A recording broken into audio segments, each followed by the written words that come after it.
네, 안녕하십니까?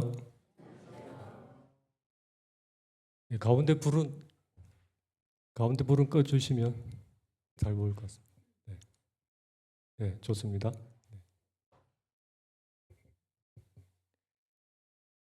네, 오늘 말씀 고린도후서 4장 5장인데요. 그 4장 7절에서 10절,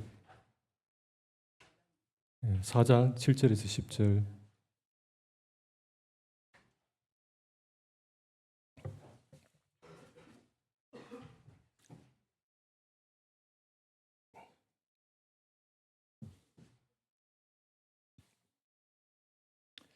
4장 7절에서 10절 같이 한 목소리로 읽겠습니다.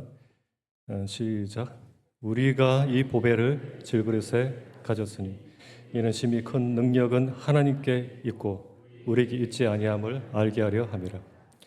우리가 사방으로 우겨싸움을 당하여도 쌓이지 아니하며 답답한 일을 당하여도 낙심하지 아니하며 박해를 받아도 버림바 되지 아니하며 거꾸로 떠림을 당하여도 망하지 아니하고 우리가 항상 예수의 죽음을 몸에 짊어짐은 예수의 생명이 또 우리 몸에 나타내게 하려 함이라. 아멘. 일반 교회에서는 다음 주가 무슨 날인지 아십니까? 네, 부활절입니다. 좀 소리 좀 더 높여주시겠어요? 이제 혹시 이제 부활을 생각할 때 떠오르는 단어, 떠오르는 것이 무엇이 있습니까?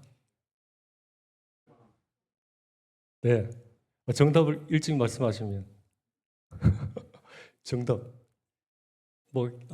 일부 시간에는 계란 이야기하실 텐데요. 그리고 주님이 죽으시면서 부활하셨죠. 네. 근데 보통 잊어버리는 게 소망을 잊어버리더라고요. 이 부활은 나와 직접적인 연관이 있는 것입니다. 내 삶에, 우리 삶에 정말 엄청난 것이에요, 부활은. 그래서 오늘 당신은 소망 안에 살고 있습니까? 라는 제목으로 고린도후서 4장, 5장을 함께 보겠습니다. 스위스에 다녀오신 분 계십니까?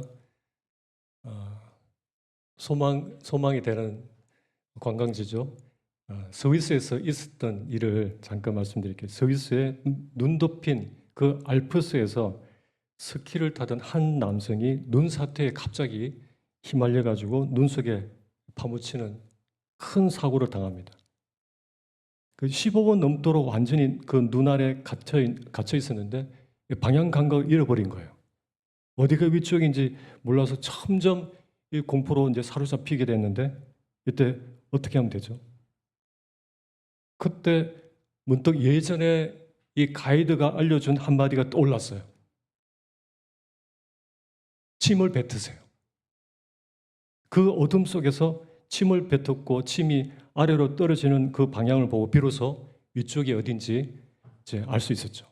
그래서 그 떨어지는 그 반대 방향을 향해서 파내기 시작했어요. 올바른 방향을 향해서 파기 시작했고 결국 생명을 건질 수가 있었습니다.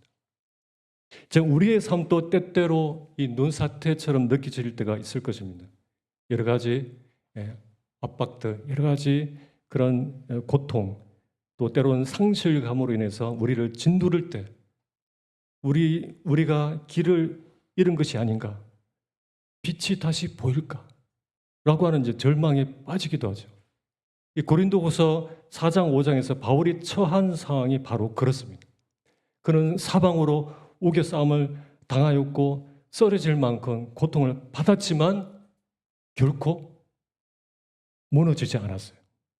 왜일까요? 그에게는 살 소망, 산 소망이 있었기 때문입니다.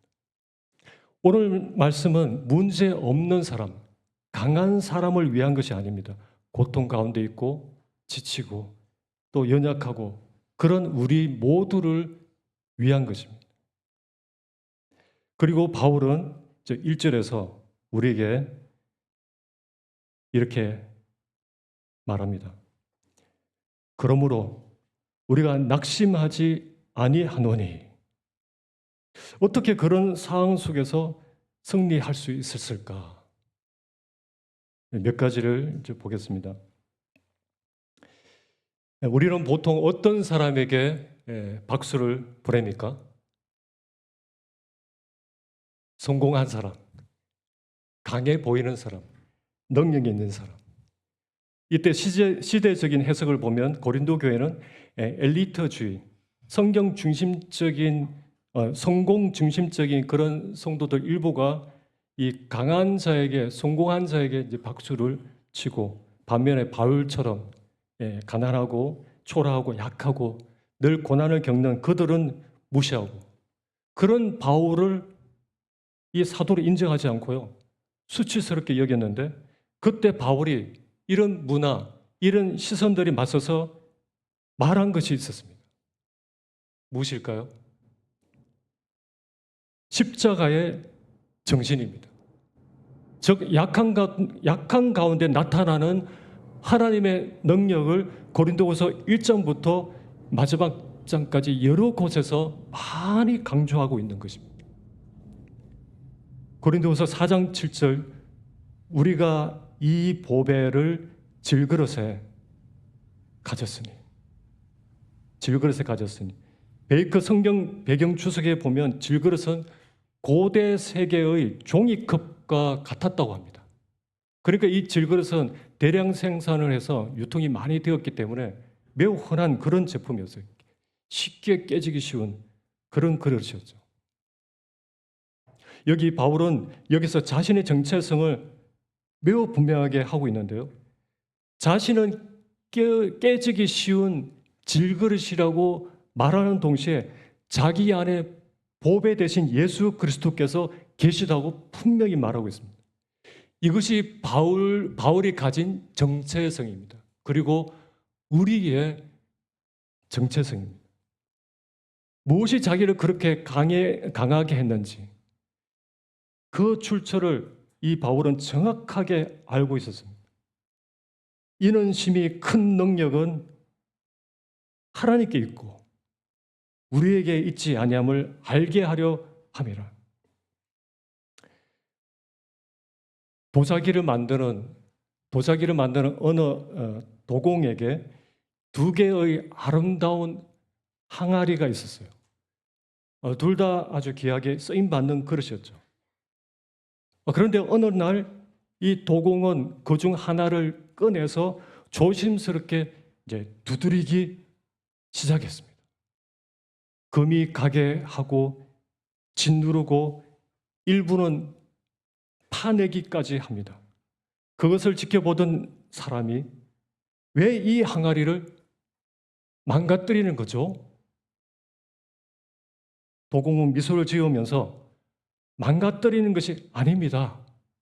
이 항아리는 단순히 물을 담는 항아리가 아니라 빛을 담는 그릇으로 준비되고 있습니다. 이것은 오늘 본문이 전하는 중요한 핵심입니다. 우리는 환난을 당해도 낙심하지 않고 넘어져도 망하지 않아요. 왜냐하면 우리의 깨짐을 통해서 하나님의 영광이 더 선명하게 드러나기 때문입니다. 저도 질그릇입니다. 성도님들도 질그릇입니다. 그러나 이 놀라운 보배를 품고 있는, 놀라운 보배를 담고 있는 질그릇이라는 거죠. 만약 누군가가 나에게 어떤 장점을 발견한 것이 있다면 그것은 내가 아니라 내 안에 보배 대신 예수 그리스도이심을 기억하시기를 바랍니다.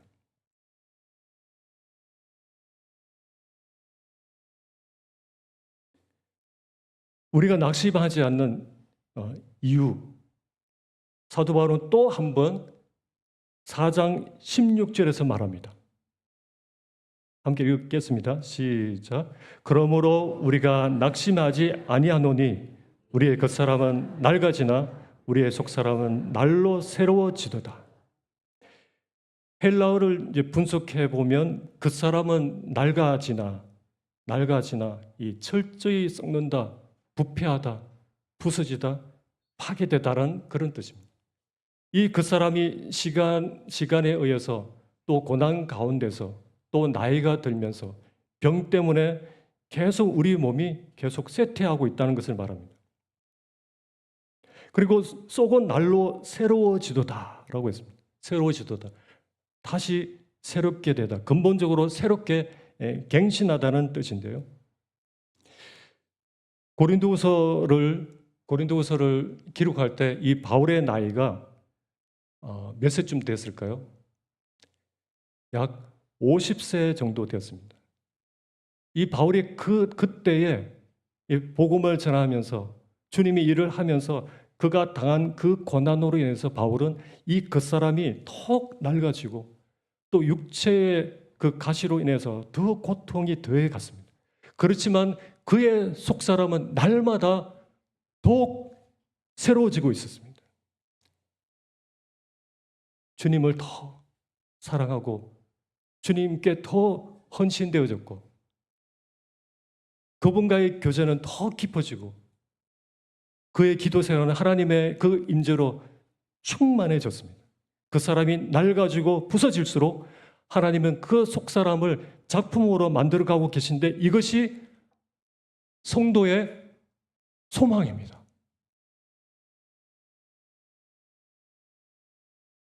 어느 그리스도인이 말기암 선고를 받았어요. 모든 그 치료가 완전히 중단된 상태였는데 죽음만 기다리고 있는 그가 이렇게 말합니다. 제 몸은 무너져가고 있지만 제 영혼은 더 또렷해졌어요. 하나님이 더 선명해 보여요. 그는 마지막 순간까지 그 병상 위에서 계속 복음을 전했습니다. 또 간호사들에게 매일같이 감사의 인사를 했어요. 어떤 때는 그 고통 가운데 있을 때에도 찬송을 불렀습니다. 밴드에서 본 기억이 나시죠? 박인자 자매님도 그 암투병증에 복음을 전하시는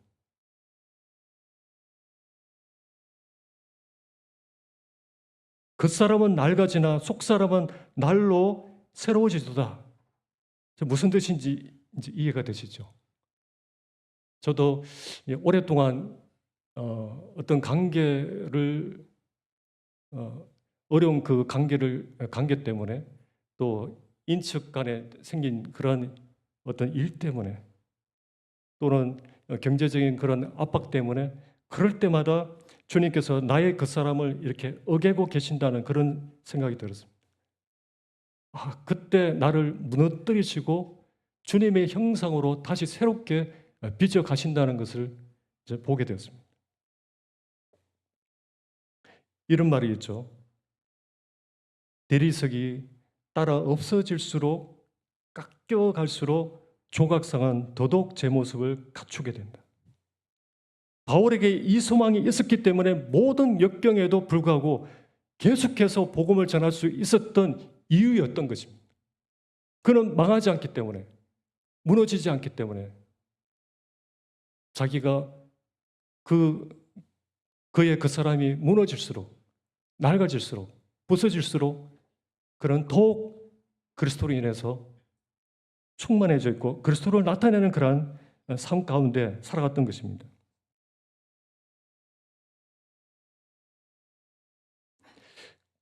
고린도후서 4장 17절에서 18절을 같이 읽겠습니다. 시작. 우리가 잠시 받는 환난에 경한 것이 지극히 크고 영원한 영광에 중한 것을 우리에게 이루게 하매니 우리가 주목하는 것은 보이는 것이 아니요 보이지 않는 것이니 보이는 것은 잠깐이요 보이지 않는 것은 영원함이라. 보이지 않는 미래를 계속 주목하게 되면 어떤 은혜가 있을까요? 보이지 않는 그 미래를 계속 주목하게 되면 견딜 수 없는 것을 참을 수 있는 은혜가 있습니다. 바울이 어려울 때 잘 버티고 견뎠던 것, 강했던 것은 보이지 않는 그 영원한 것을 계속 주목했기 때문입니다. 바울은 모든 것을 믿음의 눈으로 바로 보았습니다. 히브리서 11장에도 믿음의 용사들이 그렇죠. 믿음으로 애굽을 떠나 왕의 노함을 무서워하지 아니하고 곧 보이지 아니하는 자를 보는 것 같이 하여 참았으며, 이 모세는 믿음으로 보이지 않는 분을 보이는 것 같이 하여 참았다고 합니다. 견뎌냈다고 합니다. 보이지 않는 것은 믿음을 가진 사람, 바로 우리들만이 볼 수 있는 거죠. 우리가 주목하는 것은 보이는 것이 아닙니다. 보이지 않는 것입니다. 보이는 것은 잠깐입니다. 보이지 않는 것은 영원합니다. 보이는 것은 모두 다 소멸될 것입니다. 우리가 주목해야 할 것은 보이지 않는 것이 그러면 무엇일까요?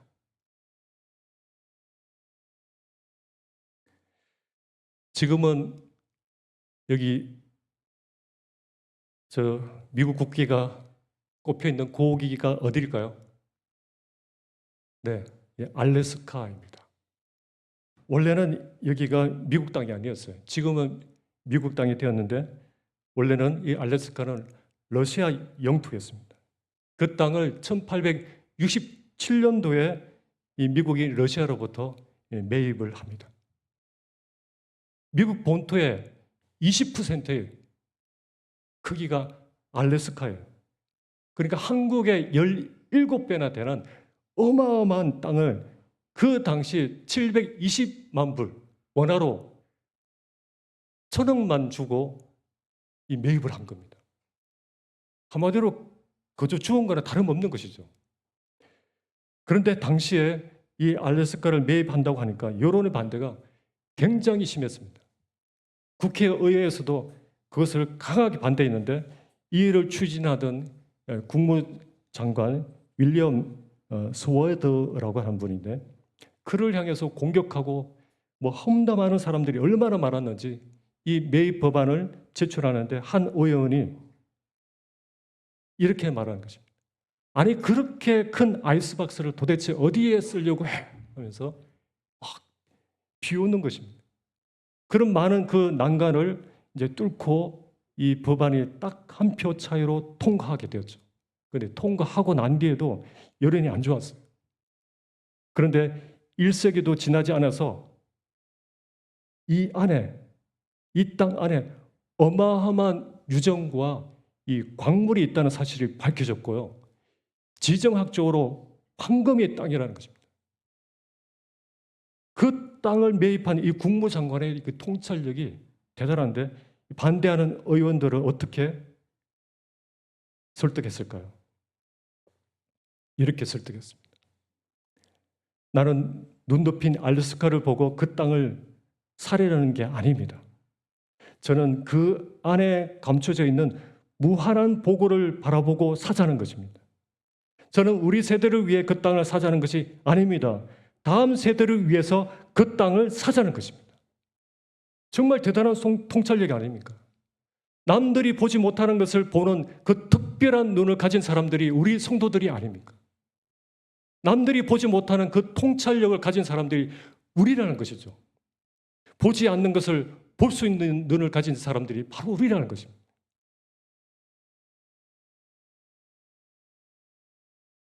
그것을 우리가 보지 않는다면 우리의 눈이 그렇잖아요. 본능적으로 이 땅에 관심을 두고 이 땅을 매입하고자 하는데 이 땅의 욕심을 버리고 보이지 않는 그 영원한 그 황금의 땅을 매입하는 건 어떨까요? 영원히 남을 만한 가치가 있는 그 땅. 우리가 주목하는 것은 보이는 것이 아닙니다. 보이지 않는 것. 보이는 것은 뭐라고요? 잠깐입니다. 보이지 않는 것은 영원한 것입니다. 결코 잃어버리지 않는 것.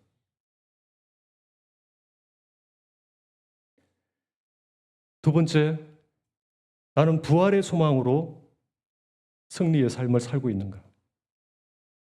한 유명 그 양조 회사, 그 와인 이렇게 술을 만드는 그런 회사죠. CF 광고 이 카피라이트가 이렇습니다. 한 번뿐인 인생 마음껏 즐기라. 또 유명한 신발 회사 카피라이트가 인생은 짧다. 열심히 놀아보자. 이 세상이 전부다. 이 세상 삶이 전부라면 누가 제일 불쌍할까요? 지금 교회에 나오는 우리입니다. 세상이 전부일까요? 아닙니다. 아닌데 우리는 어떻게 살고 있습니까? 고린도후서 5장 1절 같이 읽겠습니다. 시작. 만일 땅에 있는 우리의 장막집이 무너지면 하나님께서 지으신 집, 곧 손으로 지은 것이 아니요 하늘에 있는 영원한 집이 우리에게 있는 줄 아느니라. 바울이 말했어요. 안다. 있을 거야. 아닙니다. 그것이 자기에게 이제 도래할 것을 이렇게 바라보고 있는 것입니다. 그렇죠? 여기 장막집이라는 것은 썩어서 사라질 우리의 육체를 이제 상징하는데, 장막은 출애굽 때 사용했던 임시로 사용한 텐트입니다. 임시 거처. 그냥 덧없음을 이렇게 상징하죠. 여러분 여행을 좋아하시죠? 여행 가는 거. 근데 첫째 날, 둘째 날, 셋째 날 되면 무엇이 그리워집니까? 집이 그리워집니다. 여행이 아무리 즐거워도 결국은 집이 제일 편하지 않습니까? 오늘 바울은 말합니다. 이 땅에서의 삶은 마치 여행 중에 머무는 텐트와 같다. 텐트는 잠시 머무는 곳. 진짜 집은 하늘에 준비되어 있습니다. 내 집은 하늘에 있습니다. 우리는 언젠가 진짜 집으로 돌아갈 사람입니다. 그곳에 하나님께서 지으신 영원한 집이 있습니다. 세상은 육체의 죽음을 패배라고 생각하잖아요. 통곡을 하잖아요. 부활이 없는 예수 그리스도를 모르는 사람들은 통곡을 합니다. 패배라고 생각해요. 그런데 바울은 그 죽음을 이제부터 시작이다. 정말 기대가 되는 진짜 시작이라고 하는 거죠. 죽음은요, 성도의 귀향입니다. 귀향. 올림픽을 마치고 좋은 성적을 거둔 선수들이 목에 메달을 달고 어디로 오죠? 인천공항으로 귀향하는 것 뉴스에서 자주 보셨죠?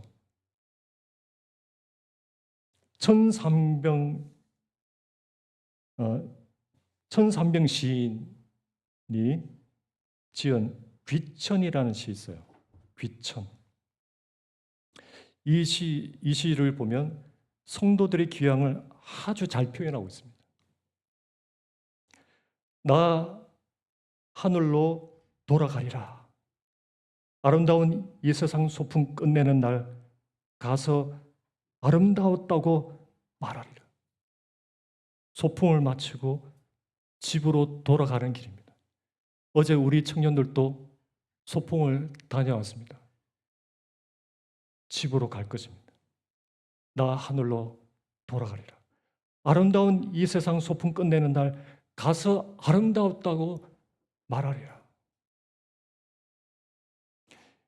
미국 흑인들이 노예로 살면서 정말 자유를 그리워하던 그 시절에 그들이 숨죽여서 불렀던 한 노래가 있었어요.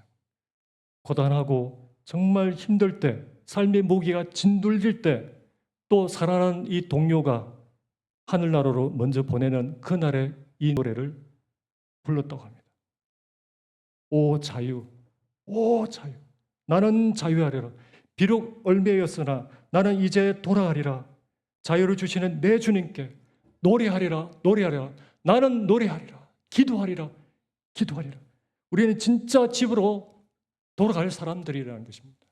여기는 텐트라는 것이죠. 우리 육체는 텐트입니다. 지금 이 땅에 삶은 텐트입니다. 우리가 돌아가야 될 영원한 집이 있습니다. 아직 가지 못한 상황 가운데 있죠.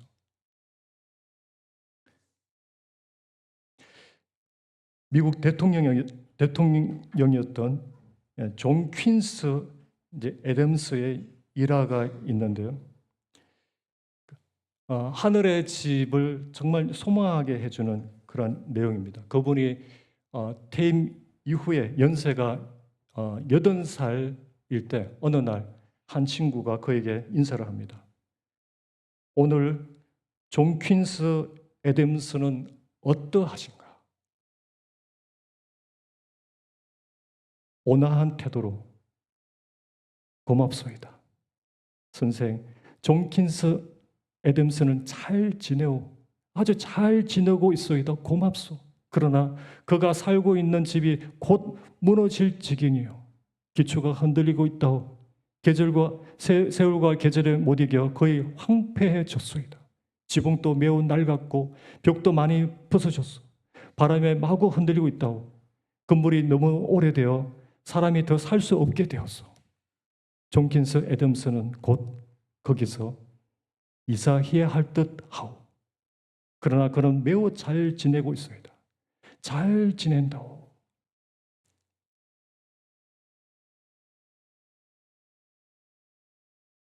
여기 공감이 가시는 분들 계실 겁니다. 우리가 천국을 정말 간절히 소망하는 이유 중에 하나가 그날에 우리의 몸이 어떤 몸이 되죠? 영화로운 몸이 됩니다. 기대가 되십니까?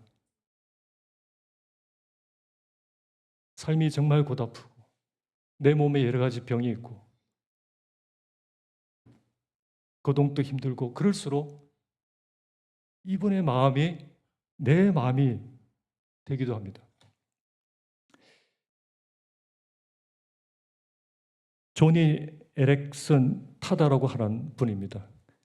저희 집에 희망 노트라고 한 책을 지으신 분인데 이분은 전 세계를 다니면서 산소망을 강연하시는 그리스도인입니다.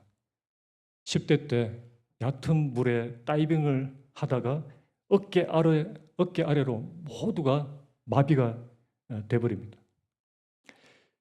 그리고 최근에는 그 암투병 중으로 싸우고 있죠. 이제 그분이 쓴 책에 이런 내용이 나옵니다. 나는 뒤틀려 굽어진 손가락들, 말라붙은 근육들, 앙상하게 드러난 무릎, 어깨 아래로 아무 감각이 없는 내 육체, 언젠가 의의 옷을 덧입는 몸, 찬란한 빛으로 아름답고 힘있는 몸으로 변화될 것이라는 사실. 이어서 이렇게 말합니다.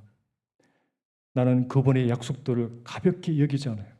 나는 이런 일이 실제로 일어나리라 추호도 의심치 않습니다. 사랑하는 형제자매님, 천국은 단순한 위로가 아닙니다. 천국은 실제입니다. 현실입니다. 소망이고요. 목적입니다. 그것이 나의 현실이고 소망이고 목적이라면 삶이 달라지겠죠. 그것을 말하고 싶어지는 것입니다.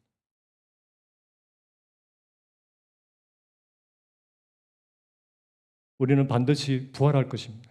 반드시 그분의 집으로 옮겨갈 것입니다. 반드시 의의 옷을 덧입게 될 것입니다. 내가 어디서 왔지라고 묻는 것보다 그리스도인에게 더 중요한 질문은 내가 어디로 가고 있지? 내가 어디로 가고 있지? 라는 그 질문이 우리를 그 소망의 항구로 인도할 것입니다.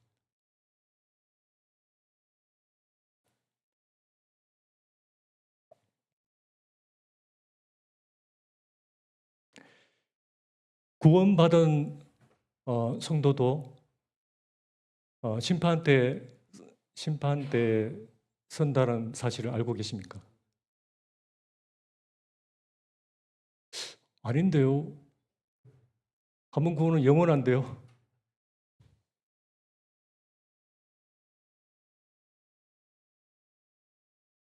심판 받습니까? 네. 그리스도인에게 주어진 심판이 있습니다. 네, 맞습니다. 우리는 결코 정죄함을 받지 않습니다. 그러나 이제 앞에 그 5장 10절에 심판대가 하나 있어요. 이거 같이 읽겠습니다. 시작. 이는 우리가 다 반드시 그리스도의 심판대 앞에 나타나게 되어 각각 선악간에 그 몸으로 행한 것을 따라 받으려 함이라. 심판대, 원어로 보면 베마라고 합니다. 베마. 고린도에는 실제로 베마석, 재판석이 있었어요. 지금도 이 고린도의 관광 명소 중에 하나로 베마석이 남아 있습니다.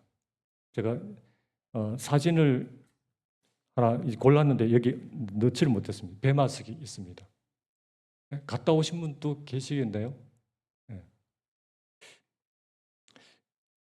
바울이 또 고린도에서 복음을 전하다가 이 베마석에서 재판을 받은 적도 있었죠. 또한 베마는 운동 경기를 다 마치고 선수들이 서게 되는 시상식 자리이기도 합니다.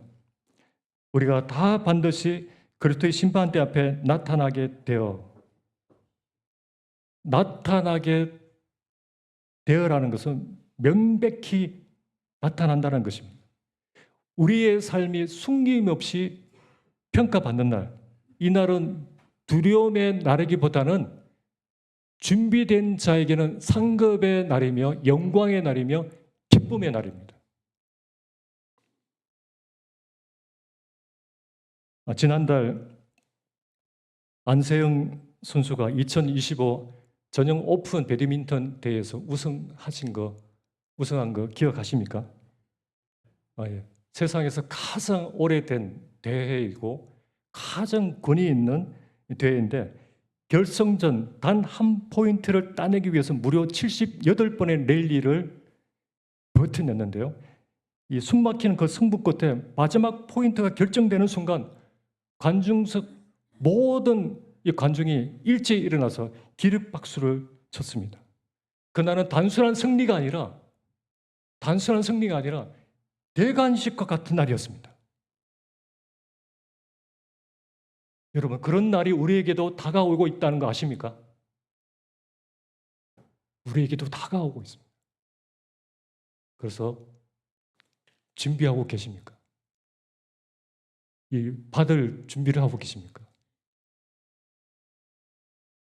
정말 달리는 사람, 계속 그 경기를 하고 있는 그 사람은 그 날이 막 기대가 되지 않겠습니까? 여러분, 그런 날이 우리에게도 다가오고 있습니다. 우리 모두 다 언젠가 그리스도의 심판대 앞에 서게 될 것입니다. 그날 주님은 아실 거예요. 우리가 포기하지 않고 78번의 이 랠리를 버텨냈다는 것을 주님은 기억하실 것입니다.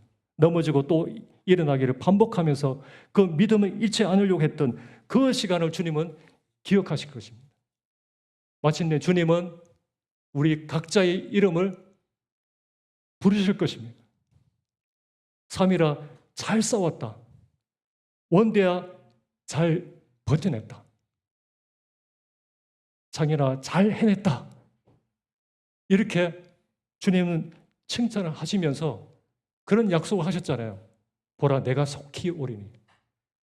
내가 줄 상이 내게 있어. 각 사람에게 그에게 행한 대로 갚으리라. 분명한 약속이 있는 것입니다. 얼마나 큰 소망입니까? 그래서 우리는 경계할 수 있고 달릴 수 있는 것이죠. 지금의 삶은 이 장막과 같아서 쉽게 낡아지고 희망이 없어요. 그러나 우리의 미래는 다릅니다. 그리스도 앞에 대관식이 있는 날, 두려움이 아닌 기쁨으로 그리스도인에게 가장 중요한 영광의 순간, 우리에게 영적 왕관이 씌워지는 그 순간, 우리의 자격이 아닌 그리스도의 은혜로 말미암은 그 영광, 그날 우리에게 주실 주님을 찬양합니다. 그분으로 인해서 우리가 살고 있고, 그분으로 인해서 우리는 달릴 수 있고요. 그날에 그분이 주실 놀라운 상이 있을 것입니다.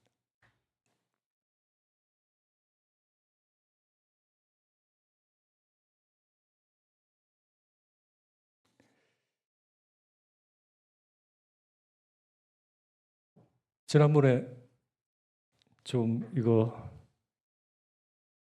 2, 3분간 교제 나누는 시간을 했는데요. 좀 어색했죠. 그런데 일부 오전 시간에 하니까 아주 더 자연스럽게 익숙해져서 교제가 아주 풍성했는 것 같습니다. 1번, 2번, 3번 이렇게 두세 분씩 잠깐 서로 이런 부분을 나누는 시간을 한번 가지면 또 마음이 오래 남고 좋을 것 같습니다. 한번 시간을 가져보겠습니다. 한 두세 분씩, 예, 짝이 없으신 분은 또 같이 짝을 만들어서 한번 해보시면 좋겠습니다. 예, 옆 사람하고 이제 가족끼리도 하시면 되고요.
네, 감사합니다. 네, 제가 기도하고 마치겠습니다. 주님, 그 십자가의 그 의미가 우리에게 얼마나 큰지 오늘 예배를 통해서 다시금 기억하게 해주셔서 감사합니다. 또한 주님은 죽으실 뿐만 아니라 이 죄와 사망을 이기시고 부활하신 주님으로 인해서 우리에게 다가올 그 엄청난 소망을 우리에게 허락해 주신 이 사실을 잊지 않고 주님 뵙는 그 순간까지 바울이 그 달려갔던 그 길을 내 안에 나는 질그릇이지만 내 안에 보배 되신 그리스도로 인해서 승리하는 저희들이 될 수 있도록 도우시기를 원합니다. 예수님 이름으로 기도합니다. 아멘.